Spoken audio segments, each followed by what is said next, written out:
because she thought me and Dad and the world were holding her down. I guess without us it was less heavy out there. I suppose when you're shedding weight, every lost ounce counts. I'd rarely mentioned my mother after she left. I wished to remember a time when she had held me, or spoken softly to me, or loved me, but if such a memory was in my brain, I couldn't find it. She was prone to long hours of depression, late-night drunks, and had a somewhat unearthly beauty. Dark hair and eyes, creamy skin, jittery movements like a squirrel on amphetamines. She had a silver star in one of her front teeth. It was a cosmetic procedure she'd asked the dentist to perform. She had a hippie look and a Wall Street mind.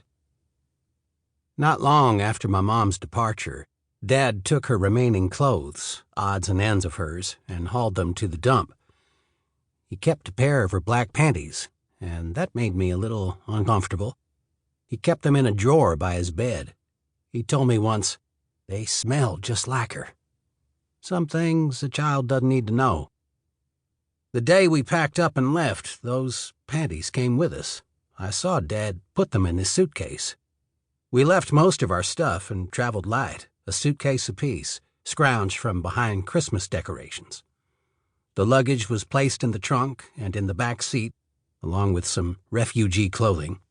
Shirts, mostly. We spent a few nights in motels so cheap that in one of them, roaches moved under the wallpaper in our room with a crackling sound.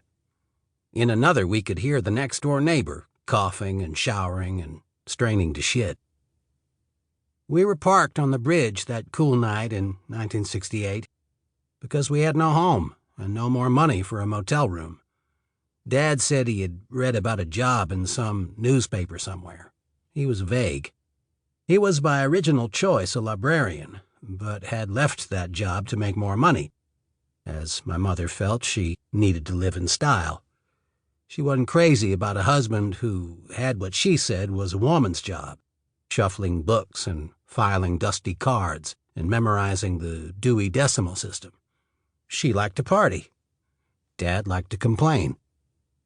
Dad had some math skills and was smart in many ways, had a lot of educational paper that said so. He became an accountant, and I think that things between him and Mother must have been all right for a couple of years, though he hated the work.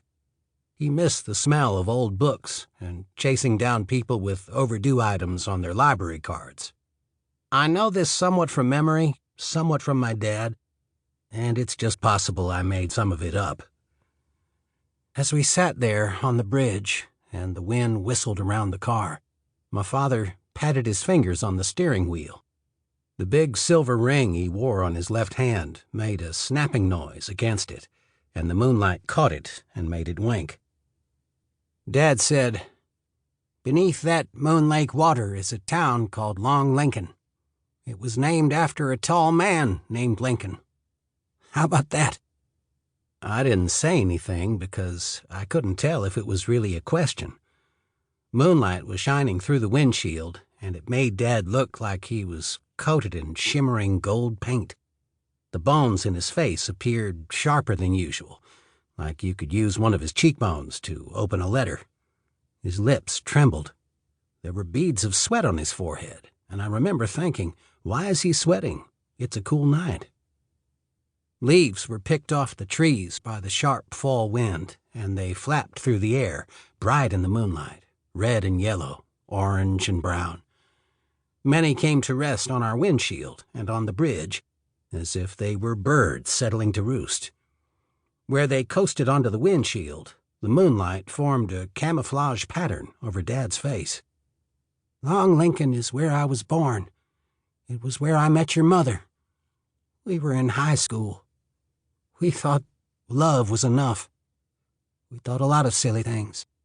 A few times I came back here after it was a lake, parked here, looked down, and on days when the sun was bright, I could see buildings, could even read the words post office on a building where I had mailed letters to Santa and applied to colleges, sent sweet notes to your grandparents when they were alive. When they died, there was only me and you and